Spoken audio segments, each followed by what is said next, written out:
Sometimes good things fall apart so better things can fall together. Each sunrise brings a new day filled with new hope for a new beginning. There's no place like home. Home is a shelter from storms. It can't be described in words, it can be quantified in money. Owning your own home is one of the best feeling ever. Happy anniversary to our home. Yeah.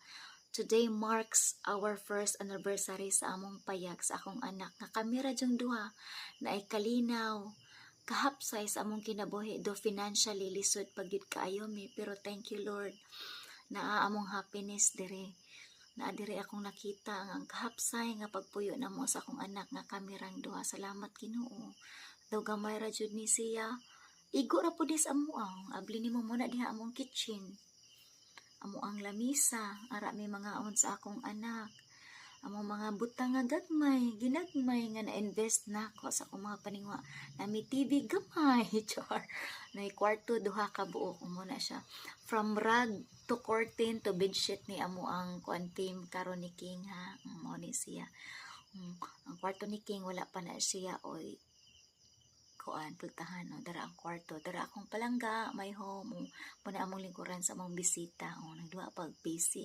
kalma kaistanan muna amo ang kwarto family of two. Sometimes a perfect family is just a mom and her son mo na siya. Thank you Lord. Charan! So ari may matulog sa akong anak mo ni among cute nga kwarto kamera pong duha maarang ani.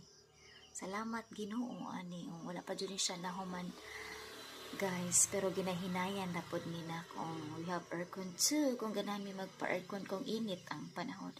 Thank you Lord for this one.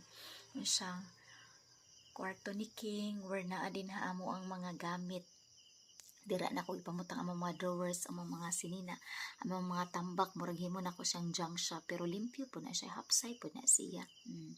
Charan mo na siya puhon ara na si King kung gana na siya maglahi karon di pa pud pwede di pud ko ganahan kalaay pud kung kinabuhi na anad ko magtupad mi og tug mo na siya na mi altar where anha mi magpray sa ako ang anak every human na mo og kaon sa panihapon. Thank you Lord mga gifts sinatag na sa amuan ni King. Salamat kayo Lord kana mga achievement na ni King. Charan thank you Lord for this new bundles. Thank you, salamat sa katuig. Ginagpuyo mi diring maliyon. Thank you, Lord.